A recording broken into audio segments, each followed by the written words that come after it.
Vamos a lo que es el estudio de esta mañana.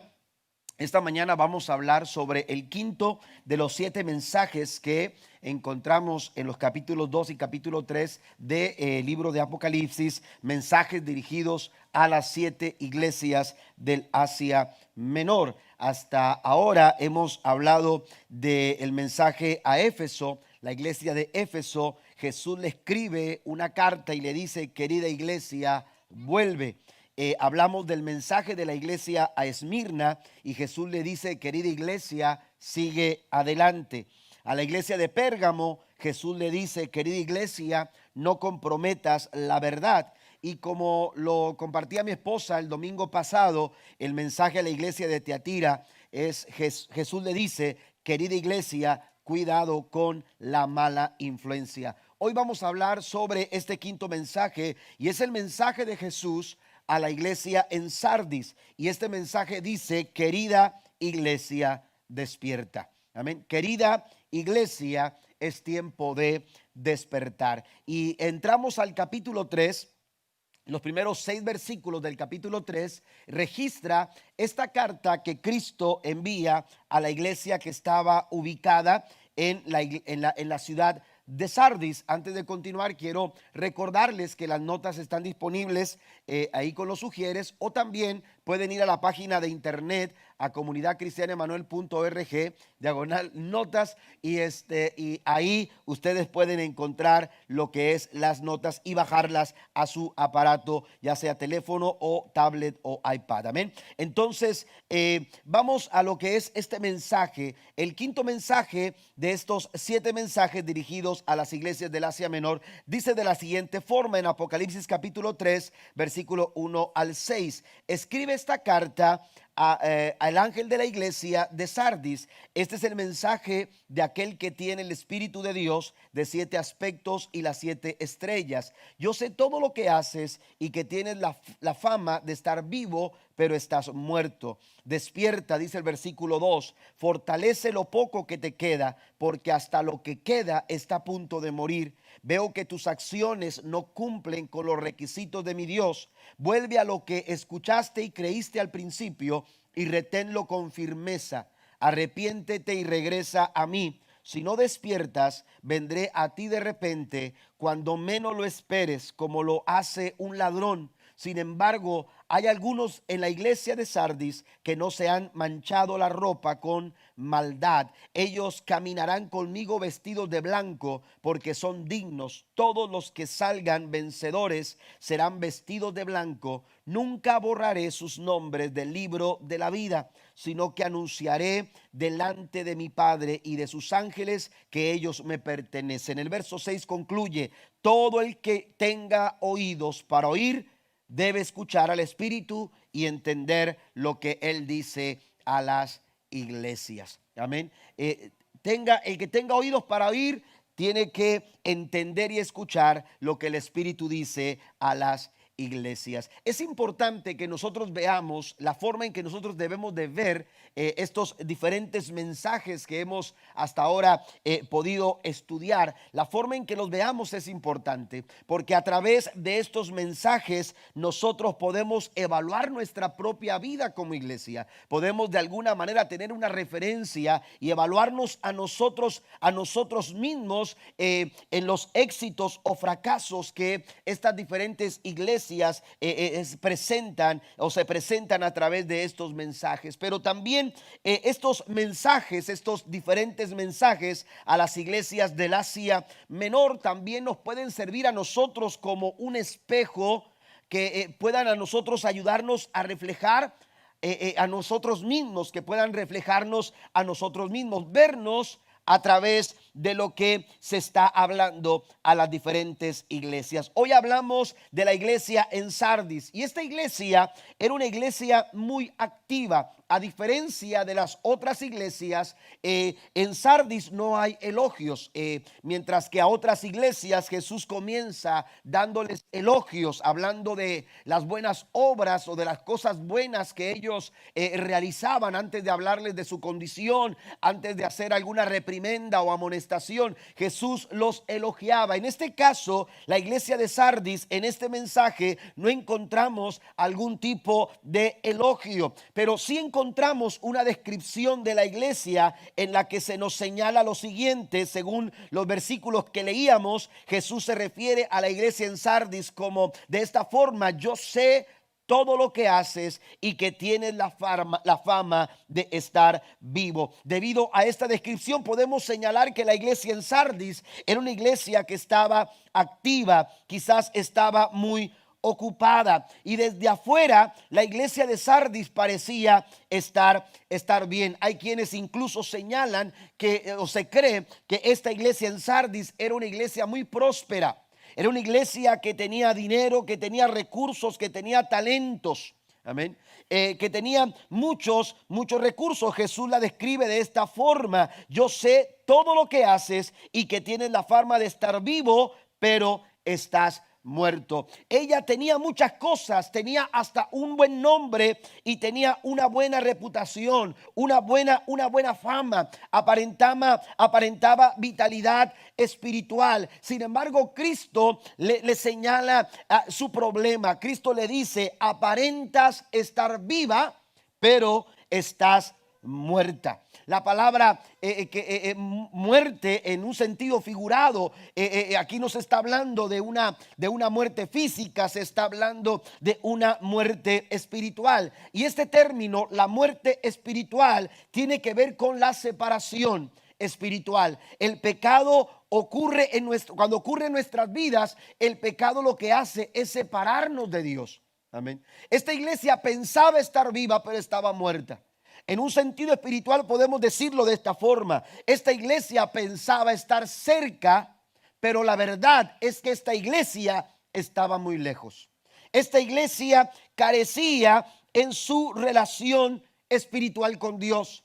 Aunque se miraba bien, aunque todo lucía bien, aunque aparentemente esta iglesia tenía muy buena reputación, lo cierto es que no importa cómo nos veamos, aleluya, o cómo nos vean los de afuera, o cómo nos podamos ver nosotros, aleluya, cada vez que nos vemos al espejo. En este caso, la iglesia debía de entender, amado hermano, que Dios, que Jesús, el que conoce los corazones, el que ve, aleluya, de una manera distinta, porque bien lo dice en el primer libro de Samuel, capítulo 16, que Dios no mira como mira el hombre. Amén. Podemos formarnos la mejor fama, podemos tener la mejor reputación, podemos construirnos el mejor nombre, pero delante de Dios estamos descubiertos y Dios escudriña nuestros corazones. Y cuando Dios conoce el corazón, aleluya, Jesús no se deja llevar por apariencias. Aunque las apariencias pueden engañar a todos, la Biblia dice que Dios no puede ser burlado, porque todo lo que el hombre sembrare, eso dice la palabra, eso tendrá que segar. Ante los ojos de Dios, aleluya, somos revelados tal cual somos. Y esta iglesia aparentaba estar viva. Sin embargo, Sardis adolecía de una deficiente relación con el Señor. Amén. Por eso Jesús le dice: aparentas estar viva, pero la verdad es que estás muerta. ¿Cómo puede llegar una iglesia a presentar este tipo de condición? Jesús le dice: despierta. Amén. Esta expresión despierta es una expresión de alarma. Es una expresión de alerta. Es una expresión, aleluya, que hace un llamado a levantarse y a mirar con cuidado. El diccionario bíblico, por ejemplo, señala lo siguiente: es una percepción de peligros amenazantes que con una mente consciente y alerta te mantiene despierta. Cuando tú percibes que hay un peligro, oye, tú no concilias el sueño. Cuando tú percibes que las cosas están mal, que el ambiente es amenazante, tú no puedes conciliar el sueño. La iglesia no estaba alerta, la iglesia no estaba teniendo el cuidado, y debido a eso, aleluya, habían caído en una condición de somnolencia, habían caído en una pereza espiritual, habían caído en una apatía, y su sistema, aleluya, estaba siendo susceptible a las circunstancias, aleluya, externas, a las situaciones del mundo. Y por eso la iglesia empezó a enfermar hasta el grado que dice Jesús: aunque piensas que estás viva, lo cierto es que estás muerta. Amén. Esto es algo, amados hermanos, que debe de alertarnos también a nosotros. Dios nos llama a nosotros como iglesia a despertar. Amén. Dios nos llama a esta iglesia de este tiempo. Dios también nos llama a despertar. Necesitamos, aleluya, despertar. Dios no solo quiere que estemos activos. Dios no solamente espera que podamos nosotros tomarnos el tiempo para servirle o el tiempo para ofrecer nuestros recursos y nuestros talentos. Esta iglesia lo hacía. Pero hay quienes señalan que lo hacían más que para servir a Dios, lo hacían para mantener su reputación. Lo hacían más que por un corazón de servicio. Lo hacían más para mantener su reputación y su buen nombre. Por eso Jesús le dice: yo sé lo que haces. Sé que estás activa. Sé que estás ocupada. Sé que estás con muchas actividades, pero lo cierto es que aunque crees y te has creado una fama de que estás viva, lo cierto es que estás muerta. Amén. Es el llamado para nosotros también, para la iglesia de este tiempo. Se cuenta una anécdota, una historia que encontré acerca de un hombre llamado Jeremy Bentham. Este hombre fue un hombre de mucha influencia, un filósofo y reformador social británico que murió en el año 1832. Antes de morir, él dejó claro en su testamento que él deseaba que su cuerpo fuese preservado perpetuamente y exhibido en una especie de vitrina. Así que cumplieron lo que él dejó en su testamento. Y entonces lo prepararon. Lo sentaron en la silla donde acostumbradamente se sentaba, en su despacho, en su oficina, y entonces lo vistieron con su ropa con la que más vestía, y entonces lo pusieron le pusieron el bastón que comúnmente, cotidianamente lo miraban caminar en la universidad o en el colegio de Londres, y entonces lo pusieron sentado con su bastón en la mano. Y hasta este tiempo ese cuerpo se puede ver. Amén. Y entonces él era un hombre de mucha influencia, un hombre que hizo mucho durante su vida, una influencia muy fuerte que ejerció en el tiempo en el que él vivió.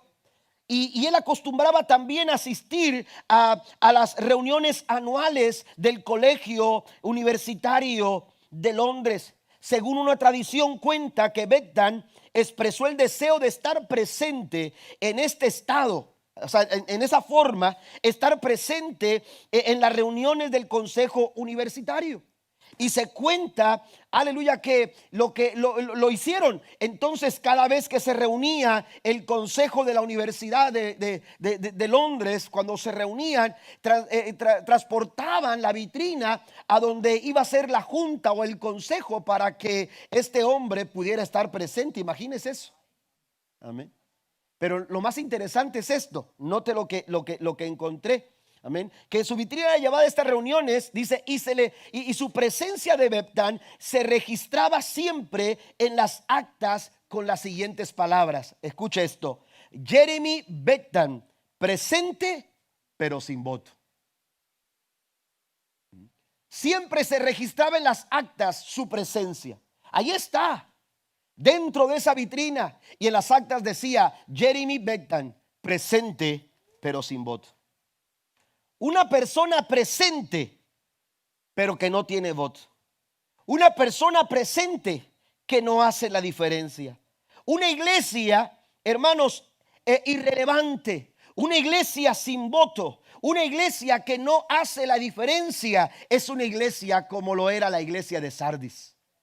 Amén. Está presente, está en su lugar, está ubicada. Sin embargo, la iglesia de Sardis, hermanos, aunque estaba presente en la sociedad, no era una iglesia que no tenía voto, era una iglesia que no ejercía influencias. Por eso Jesús le dice: yo sé todo lo que haces, sé que tienes la fama de estar viva, pero estás muerta. Pero no solamente eso le dice, sino que dice: tus acciones, aleluya, no han llegado a las expectativas, porque tus obras son incompletas. Es decir, no hay voto, no hay influencia, no hacen la diferencia. Y esto no va acorde a lo que Dios espera de su iglesia, porque Cristo fue muy claro cuando habló acerca de la iglesia en Mateo capítulo número 5, versículo 13 en adelante. Jesús dijo: ustedes son la sal de la tierra, pero ¿para qué sirve la sal si ha perdido su sabor? ¿Pueden lograr que vuelva a ser salada? La descartarán y la pisotearán como algo que no tiene ningún valor.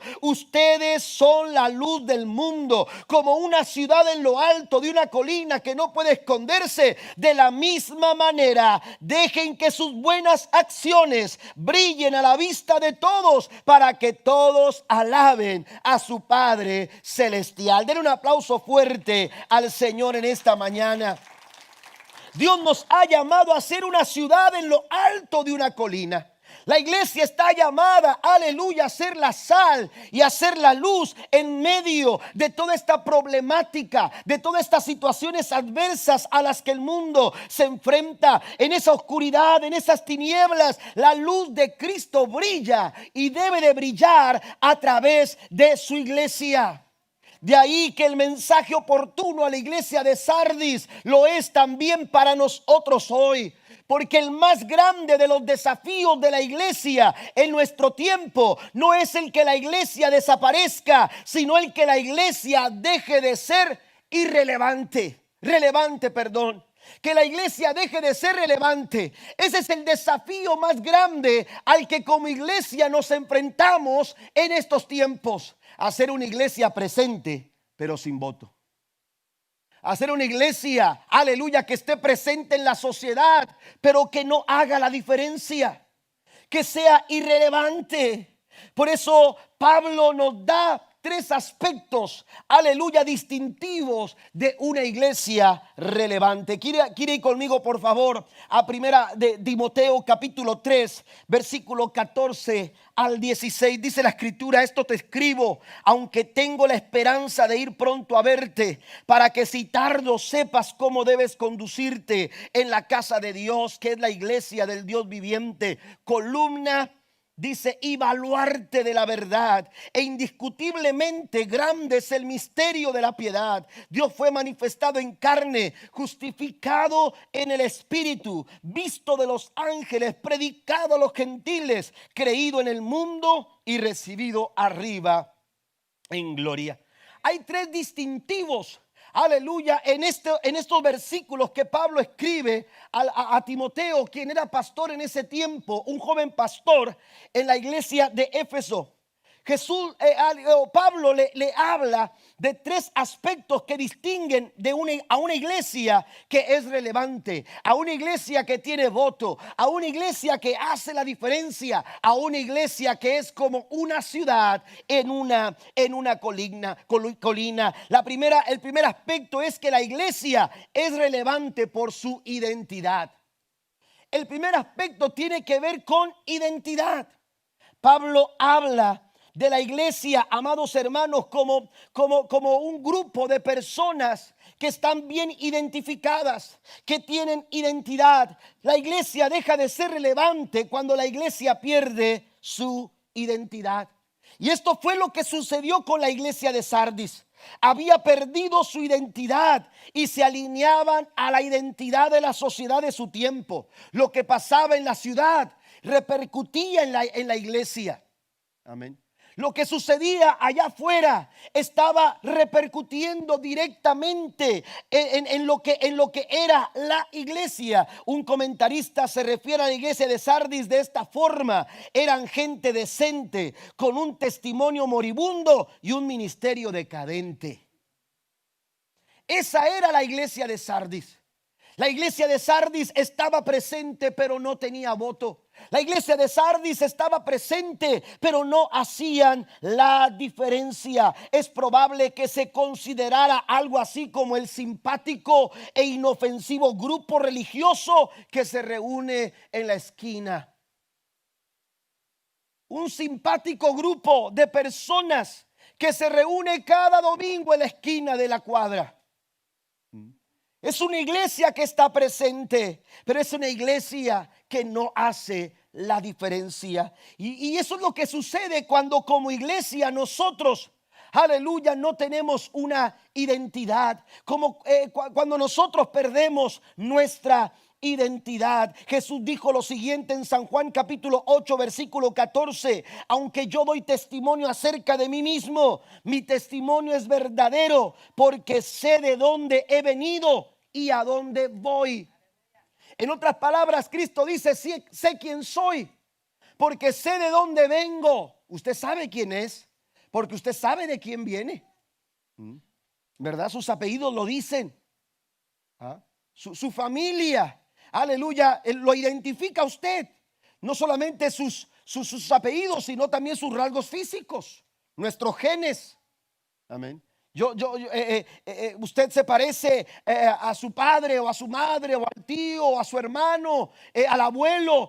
¿Por qué? Porque hay rasgos físicos que lo identifican con su familia y por eso son familia. Amén. Por eso son familias. Eso es identidad. Tenemos una identidad. Amén. Y a esa identidad se suma, por ejemplo, el lugar donde nace, el lugar donde nació. Se suma también lo que usted va desarrollando en la vida, y todo eso lo va a usted dándole una identidad. Jesús dice: yo sé de dónde vengo, pero sé también a dónde voy. Cuando la iglesia no tiene identidad, la iglesia, amado hermano, no puede relacionarse con Dios. Cuando la iglesia no tiene identidad, aleluya, no tiene certeza o carece de certeza de la esperanza que abraza, vive sin ideal en la vida, vive sin un propósito firme, vive sin tener en cuenta, aleluya, el plan que Dios tiene para su iglesia. Por eso es importante que nosotros como iglesia entendamos, aleluya, el valor de la identidad que hemos recibido a través de Cristo Jesús. ¿Cuántos alaban al Señor? Porque Él nos ha dado identidad. Él nos ha dado identidad, y para eso nos ha conformado a la iglesia. Aunque Pablo aquí se refiere a la casa de Dios, la iglesia del Dios viviente, otras versiones señalan, aleluya, que se está refiriendo a la iglesia como la familia de Dios. Es decir, Dios nos ha dado identidad y nos ha dado una gran familia. ¿Cuántos aplauden a eso también? Dios nos ha dado una gran familia y esto nos identifica. Somos la familia de Dios. ¿Y sabe qué sucede cuando se tiene una identidad definida? Cuando se tiene una identidad definida, oiga, la gente es atraída. La gente es atraída a aquellas personas que están que tienen o desarrollan una identidad muy definida. ¿Por qué? Porque esto da confiabilidad.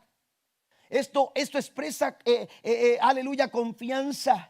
Y entonces la iglesia del Señor tiene la identidad que Cristo a través de su sangre, aleluya, le ha dado. Porque Cristo murió en la cruz del Calvario, no solamente para transformar tu vida y darte una mejor vida, sino que también murió en la cruz del Calvario para separarte del mundo y venir a congregarte con un pueblo que ha sido lavado con la sangre del Cordero de Dios. Porque nosotros, eso es la iglesia.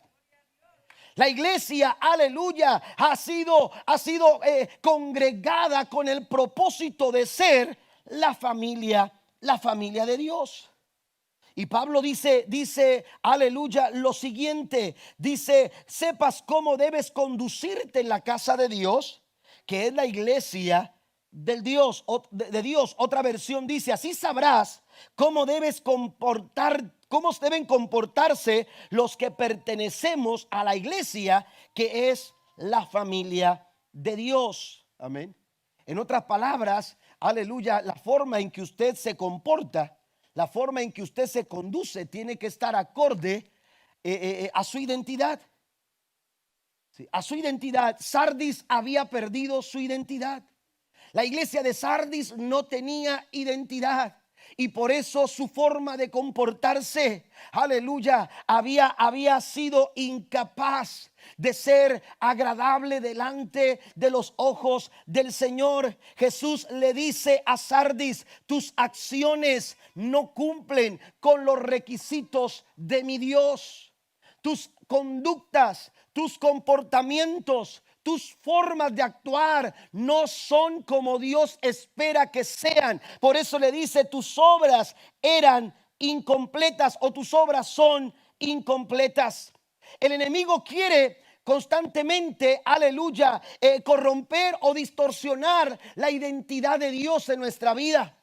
Lo hizo en el huerto del Edén, con la intención, aleluya, de que la imagen de Dios en el hombre fuese distorsionada. Tentó, aleluya, al hombre y lo llevó, aleluya, a involucrarse con el pecado, con la desobediencia, con la maldad, porque su intención era distorsionar la imagen de Dios en el hombre.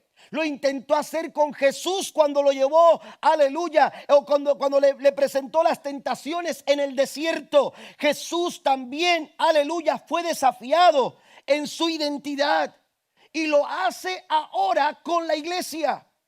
También Satanás busca distorsionar nuestra identidad.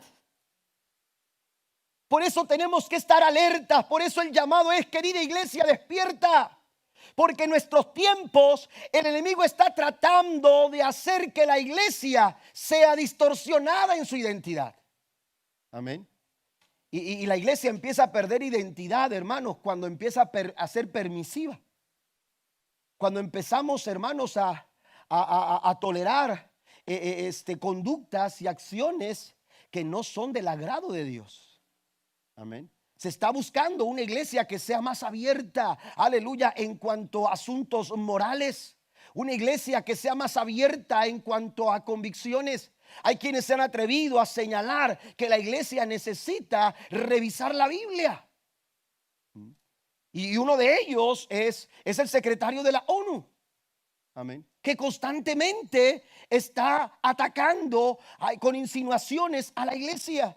¿Por qué? Porque ellos están tratando, Satanás está tratando de distorsionar la identidad de la iglesia. Pero si la iglesia pierde su identidad, mire que Satanás sabe, aleluya, que cuando nosotros perdemos nuestra identidad, hermanos, aleluya, mientras más lejos estemos de nuestra identidad, más cerca estaremos de nuestro fracaso. Por eso el Señor nos llama y dice: querida iglesia, es tiempo de despertar. Yo sé todo lo que haces y que tienes la fama de estar vivo, pero estás muerto. Cuando mostramos algo que no somos, eso nos roba nuestra capacidad de vivir una vida de fe genuina. Lo más importante que tenemos para dar es lo que somos en nuestra esencia, en nuestra identidad. Eso es lo más importante que nosotros tenemos para compartir, y Satanás quiere de alguna manera distorsionarlo. En Efesios capítulo 2 versículo 13 al versículo 19 dice, hablando el apóstol Pablo: pero ahora han sido unidos a Cristo. Antes estaban muy lejos de Dios, pero ahora fueron acercados por medio de la sangre de Cristo. Verso 19 dice: así que ahora ustedes, los gentiles, ya no son desconocidos ni extranjeros, son ciudadanos junto con todo el pueblo santo de Dios, son miembros de la familia del Señor. Somos la iglesia de Cristo.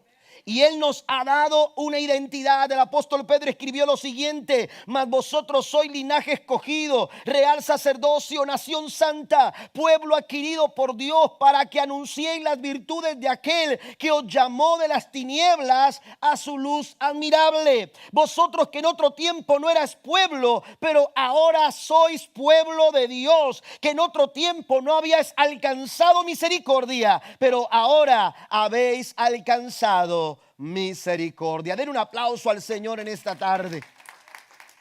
Amén. Tenemos identidad. Y la iglesia es relevante, la iglesia hace la diferencia cuando la iglesia mantiene su identidad. Número 2, la iglesia es relevante por su misión, por la misión que tiene, por la misión que cumple. La iglesia está aquí en este mundo, aunque no es del mundo, está en el mundo porque hay una misión que tiene que cumplir. No estamos aquí por accidente. No estamos aquí, aleluya, por accidente. Estamos aquí con un propósito. Y Dios tiene una misión que Él quiere cumplir. Dios quiere cumplir una misión a través de la iglesia. Pablo se refiere, aleluya, en el capítulo 3, verso 15, dice lo siguiente, después de que dice, para que sepas cómo debes conducirte en la casa de Dios, que es la iglesia de Dios, del Dios viviente, columna y baluarte de la verdad. Se refiere a la iglesia como la columna y el baluarte de la verdad. Las obras de Sardis o en Sardis, la iglesia en Sardis, eran obras incompletas, no cumplían con lo que se esperaba. Amén. Tus acciones no cumplen con los requisitos de mi Dios. Así lo dice el mensaje a la iglesia en Sardis.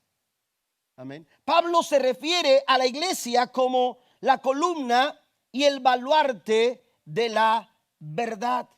¿Por qué? Porque hay una misión de por medio. Y eso nos hace ser relevantes. Eso hace a la iglesia, aleluya, una iglesia vigente para nuestro tiempo. Una iglesia relevante para nuestros días. La iglesia no está aquí solamente para respirar, está aquí para cumplir una misión. Está claro que Cristo, aleluya, ha dejado a la iglesia para cumplir la gran comisión. La Biblia dice, id por todo el mundo y predicad el evangelio a toda criatura. Amén. La idea de Jesús es que a través de la iglesia podamos nosotros como iglesia extender el reino de Dios aquí en la tierra. Pero Pablo señala una misión también importante en el desarrollo de nosotros como iglesia. La iglesia pierde de vista su misión. La iglesia deja de ser relevante en el mundo. La iglesia se vuelve un grupo, amén, en una esquina, sin voto, sin diferencia y sin relevancia. Cumplir la misión, aleluya, es importante. La Biblia nos dice en Primera de Pedro capítulo 2 verso 9, lo acabo de leer hace unos momentos, pero ahora leo la Nueva Versión Internacional, dice, pero ustedes son linaje escogido, real sacerdocio, nación santa, pueblo que pertenece a Dios con un propósito, dice, para que proclamen las obras maravillosas de aquel que los llamó a las tinieblas, de las tinieblas a su luz admirable. Si Sardis hubiera cumplido su misión, quizás la iglesia en Sardis no hubiese desaparecido. Ni la ciudad de Sardis se hubiera desplomado, hubiera caído, porque si usted ha leído la historia de esta ciudad, Sardis, que era una ciudad que se sentía muy confiada, inconquistable, era una ciudad que se sentía que los peligros no los alcanzaban a ellos por su posición geográfica, por su riqueza, por tantas cosas que los hacían sentirse, aleluya, autosuficientes. Si la iglesia hubiera cumplido su misión, quizás lo sucedido en Sardis no hubiese pasado. Pero la verdad es que la iglesia está aquí para cumplir una misión, y Pablo dice que esa misión es ser columna y baluarte de la verdad. Estas dos cosas quizá para nosotros no es fácil de comprender o de asimilar, porque no es algo que, no es un vocabulario que nosotros utilicemos o veamos como lo hacían en el tiempo en que se escribe el Nuevo Testamento. Por ejemplo, cuando Pablo escribe a los efesios, aleluya, entiende la situación en Éfeso y le está hablando a Timoteo y le dice, la iglesia es una columna. Y cuando la iglesia, cuando Pablo utiliza esta palabra, sabe que los efesios entienden a lo que se está refiriendo, porque, por ejemplo, el templo más importante en Éfeso era precisamente un templo que estaba rodeado, saturado de columnas. el templo Artemisa. Y ese templo era majestuoso y tenía, no recuerdo ahora la cantidad, pero más de 100 columnas. Y era una representación imponente a su diosa. Y entonces esas columnas estaban ahí y las columnas eran de mucho agrado en la arquitectura griega, en la arquitectura romana. Y se utilizaban principalmente para tres cosas: para sostener la estructura. Una columna estaba ahí para sostener todo el peso de la estructura, pero también se utilizaba para embellecer. A los romanos y a los griegos les encantaban las columnas. De hecho, por ejemplo, los escultores, cuando realizaban una obra, esculpían algún líder, algún emperador, o algún dios mitológico, lo que hacían era que lo llevaban a donde estaban las columnas, porque ya de por sí las columnas estaban ahí para embellecer. Y entonces era algo prominente encontrarse, por ejemplo, la figura de un emperador rodeado de columnas. Eso hacía más impresionante, aleluya, a la vista del público. Y eso era algo muy alabado y muy elogiado. Pero también las columnas se utilizaron como una forma de difundir algún tipo de anuncio. Y se pegaban carteles a la vista de todas las personas que pasaban y miraban las columnas. Y ahí estaba un cartel, amén, que anunciaba algún evento, anunciaba algún decreto, anunciaba alguna ley o algún anuncio importante. Amén. Las columnas eran algo que se entendía en aquel tiempo de esta forma. Una columna existía con estos propósitos. Pablo se refiere a la iglesia como una columna que está ahí para sostener, que está ahí para embellecer y que está ahí para anunciar. ¿Está conmigo esta mañana? ¿Sí? ¿Sí? Está ahí la iglesia del Señor. Aleluya, pero no solamente habla de la iglesia como una columna, sino que también habla de la iglesia como un baluarte. Y el baluarte, hermanos, era ese lugar estratégico, era la primer defensa, aleluya, que se establecía en un campamento, en una ciudad, en una muralla. Era la primer defensa, era el baluarte, aleluya, quien tenía el propósito de defender, aleluya, de los enemigos y de los peligros que venían en contra de un campamento o de una ciudad. Eso era el baluarte. El baluarte representaba defensa. Entonces, cuando Pablo habla de la misión de la iglesia, aleluya, y se refiere a la verdad, le dice a la iglesia: tú eres la columna y tú eres el baluarte de esa verdad. La iglesia necesita ser relevante sin comprometer la verdad. Amén. La iglesia necesita levantar la voz. La iglesia necesita ser escuchada. Pero a veces queremos ser escuchados y a veces para ser escuchados pretendemos de alguna manera comprometer nuestra... No, tenemos que tener cuidado. La iglesia es el baluarte, la iglesia es la columna. Mire, hay muchos medios de comunicación hoy que se pelean por la verdad. Y todos dicen tener la verdad.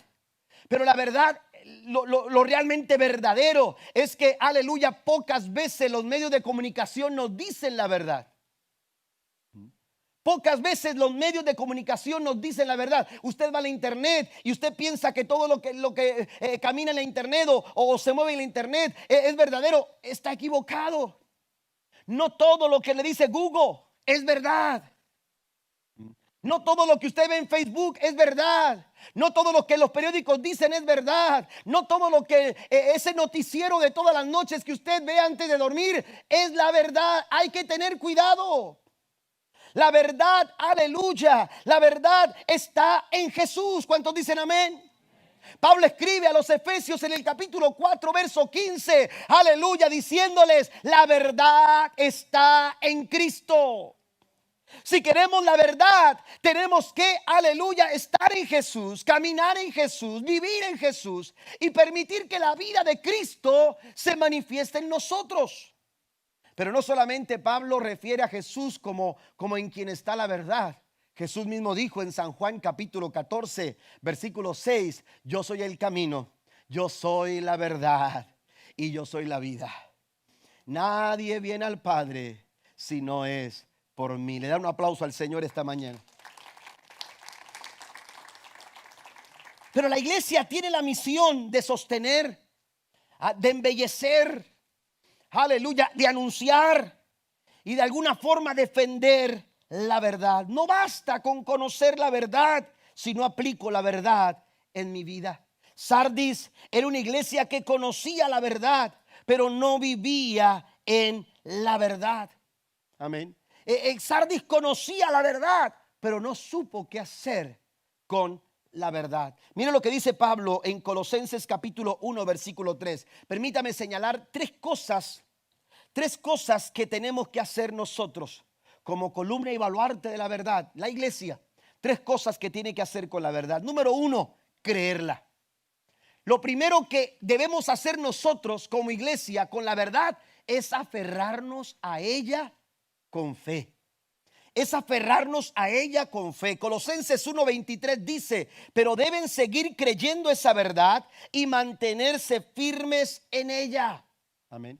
Pablo llama a la iglesia en Colosas a creer la verdad, a recibir la verdad con fe, a recibir la verdad, aleluya, con la fe necesaria, no solamente para abrir el corazón, sino también para mantenerse en esa verdad. Porque si queremos nosotros caminar firmes en la verdad, necesitamos nosotros fe. Necesitamos creer la verdad, porque las circunstancias pueden ser difíciles. El enemigo constantemente está tratando de socavar nuestra fe, porque sabe que la fe nos ayuda a mantenernos en la verdad. La iglesia es columna y baluarte de la verdad. Y entonces lo que la iglesia tiene que hacer es creer esa verdad. Número dos, lo siguiente, amados hermanos, es hacerla. Que es lo mismo que practicarla. ¿Sí? ¿Qué es lo que tenemos que hacer con la verdad? Precisamente hacerla o practicarla. La Biblia nos dice en Filipenses capítulo 3 versículo 16, dice: pero debemos aferrarnos al avance que ya hemos logrado. Amén. Debemos aferrarnos a lo que estamos haciendo. Debemos aferrarnos aleluya, a la verdad. Tenemos que hacerlo, y una forma de poder lograr, hermanos, practicar la verdad es precisamente viviendo la verdad, obedeciendo la verdad, aplicando la verdad y practicando esa verdad. Amén. Dicen que la primer línea de defensa, yo lo he escuchado mucho en los partidos de fútbol, cuando los técnicos del fútbol, y sobre todo ahora se está utilizando mucho en el soccer, de hacer presión alta, cuando el equipo contrario está queriendo salir, presionarlo desde arriba. Y entonces, ¿cuál es tu primera línea de defensa? El ataque. Amén. Entonces atacas, ¿sí? No esperas defenderte del ataque que te dan, sino que tú atacas. Amén. Y es lo que dicen ellos. El primer sistema para defender es atacar. ¿Quieres defenderte de tu adversario? Lo primero que tienes que hacer en el campo de fútbol es atacar, que los delanteros comiencen a atacar. ¿Me entiendes? Entonces, ¿qué tenemos que hacer nosotros como baluarte de la verdad? Es esa línea de ataque. Y esa línea de ataque tiene que ver con las prácticas, con lo que hacemos. No se trata de traer un arma en la mano, una espada y un escudo para pelear con todo aquel que se levante en contra de la verdad. ¿Quieres defender la verdad? Vívela. ¿Quieres defender la verdad? Practíquela. ¿Quieres defender la verdad en su casa? Obedézcala. Quiere defender la verdad, aleluya, en la sociedad en que estamos viviendo. Tenemos nosotros que aplicar esa verdad en nuestras vidas. Y una evidencia de que nosotros estamos viviendo la verdad, estamos aplicando la verdad, estamos obedeciendo la verdad, es que nuestra vida está siendo transformada. Que estamos siendo transformados, porque Cristo dice que el efecto de conocer la verdad, aleluya, dice la escritura en Juan capítulo 8 versículo 32: y conoceréis la verdad, y la verdad os hará libres. Bendito sea el nombre de nuestro Dios. Pero no solamente tenemos que creerla, no solamente tenemos que hacerla, la verdad también tiene que ser difundida, difundirla. Amén. Tenemos que difundirla, debemos compartirla, debemos anunciarla, debemos esparcir la verdad. Tenemos que hacerlo. Sardis no supo qué hacer con la verdad. Aunque conocía la verdad, no supo qué hacer con la verdad. Dios quiere que nosotros como iglesia cumplamos la misión de ser esa columna y ese baluarte de la verdad. Que a donde quiera que vayamos podamos difundir la verdad de Cristo Jesús en nuestro corazón. La tercera carta de Juan, en el capítulo 1, verso 8, dice: por lo tanto somos nosotros los que debemos apoyarlos y así ser colaboradores, dice, cuando enseñan la verdad. Usted y yo, cuando defendemos la verdad de esta forma, lo que estamos haciendo es siendo colaboradores. Estamos colaborando, estamos participando para que esta verdad siga siendo anunciada. Para que esta verdad siga siendo anunciada. Hay personas que se incomodan con esa vida honesta que tú vives en el trabajo. Amén. Y no les conviene un empleado, un cristiano, aleluya, a veces en el trabajo, porque son honestos. Amén. Y no hay forma de hacer ese tipo de manejos que no agradan a Dios. Y entonces se incomodan y tratan de buscar la forma de que tú no estés involucrado, porque saben que tú eres una persona íntegra, saben que tú eres una persona honesta. ¿Por qué? Porque vives la verdad. ¿Qué estás haciendo con eso? Difundiendo la verdad. Amén. Difundiendo la verdad. Tenemos nosotros, aleluya, que creerla, que hacerla y que difundirla. La iglesia de Sardis sabía la verdad, pero no supo hacer lo correcto con la verdad. Ahora tú y yo sabemos la verdad. La pregunta es, ¿qué vamos a hacer nosotros? Por eso dice el mensaje: querida iglesia, es tiempo de despertar. Y punto número 3, pasen los músicos por favor. La iglesia es relevante por su mensaje, su identidad, amén, su misión, pero también su mensaje. Y este mensaje es un mensaje vigente. Es un mensaje, aleluya, que no ha perdido vigencia, que sigue siendo relevante. Una iglesia relevante es aquella que está consciente de que su mensaje sigue siendo vigente. Porque aunque las épocas han cambiado, las formas y estrategias y medios para hablarlo también, el mensaje sigue siendo el mismo. El mensaje sigue siendo el mismo. Me gusta mucho la forma en que Pablo expresa lo siguiente. En el versículo 16 de 1 Timoteo dice, capítulo 3, indiscutiblemente, note esto, no hay forma de discutir el mensaje. No hay lugar. Se podrán debatir sobre algunos temas. Se pondrán a debatir, aleluya, sobre las opiniones acerca de candidatos, acerca de personajes. Pero cuando se habla del mensaje de Dios, no hay forma de discutirlo. El mensaje indiscutiblemente sigue siendo el mismo. Este mensaje no se puede cambiar. Este mensaje no se puede alterar. Este mensaje sigue vigente. Es el mismo mensaje que hace 2000 años se compartió.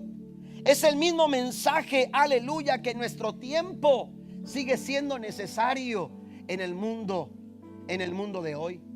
Porque aunque muchas cosas han cambiado, porque aunque las situaciones en nuestro tiempo, hermanos, han tenido cambios abruptos, lo cierto es que la necesidad del hombre sigue siendo la misma. La necesidad del ser humano sigue siendo la misma. La necesidad de las familias sigue siendo la misma. La necesidad de los pueblos sigue siendo la misma. Y esa necesidad tiene que ver con Dios. Y esa necesidad es la necesidad de Dios. Es la necesidad de Jesús. Y el único recurso que puede satisfacer esa necesidad es precisamente el mensaje que la iglesia aporta. Es precisamente el mensaje que tú y yo hemos recibido a través de la palabra del Señor. Y Pablo lo describe aquí tal cual es. Pablo dice: grande es el misterio de la piedad.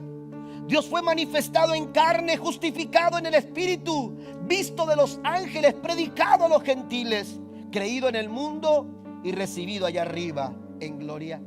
El mensaje de Jesús sigue siendo el mismo.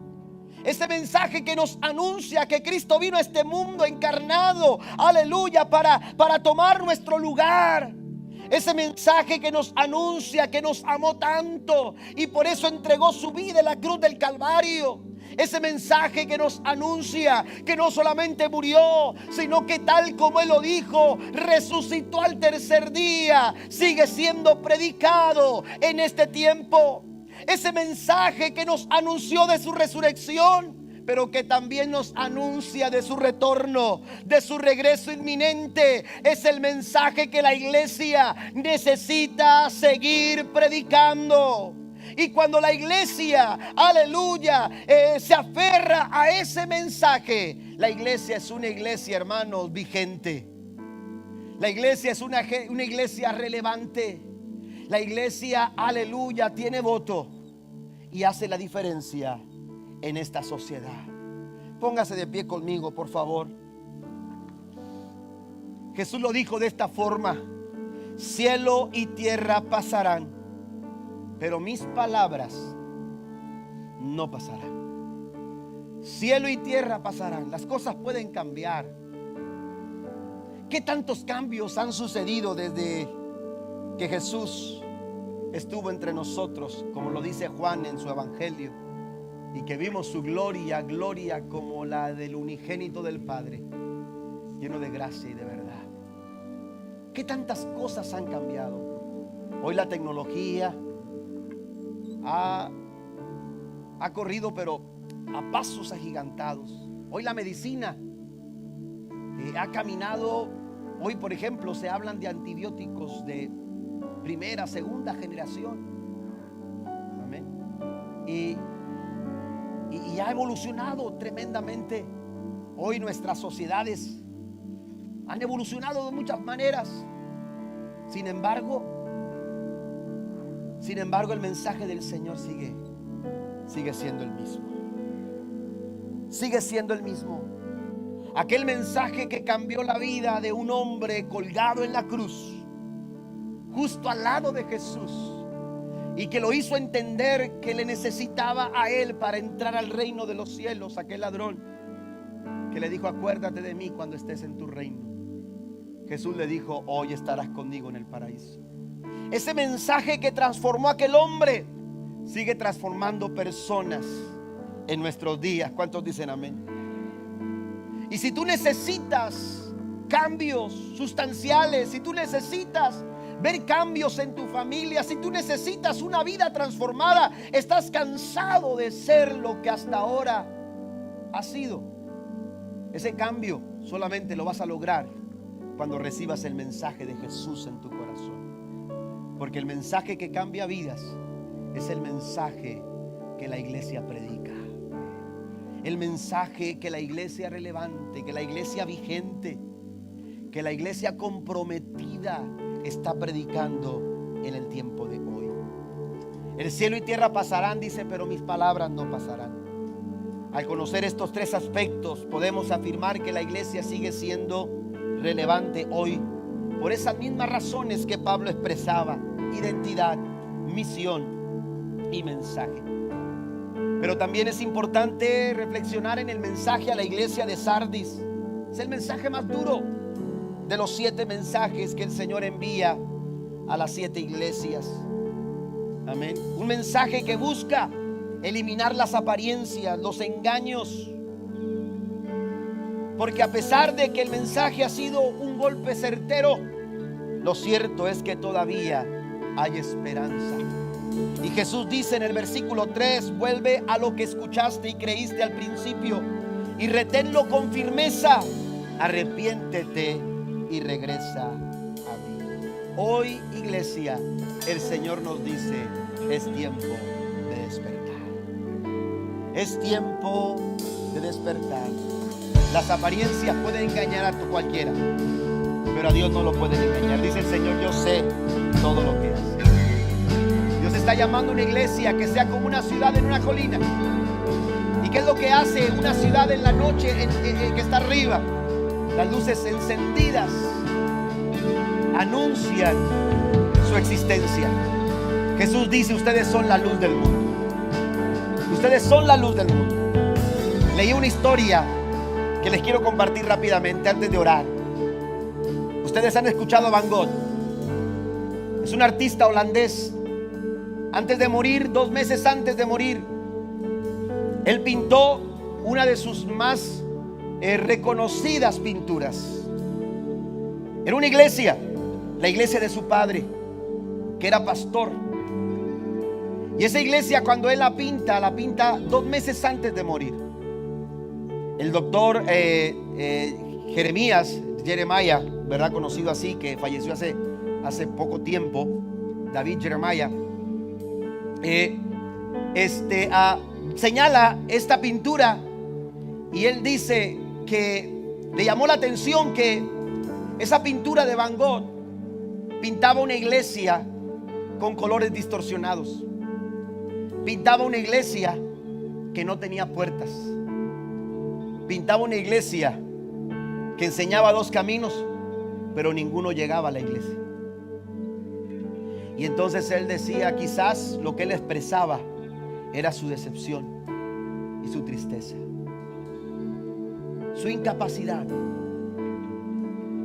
Cuando la iglesia no tiene puertas, cuando la iglesia no tiene un camino claro a donde se pueda llegar, la iglesia deja de ser relevante.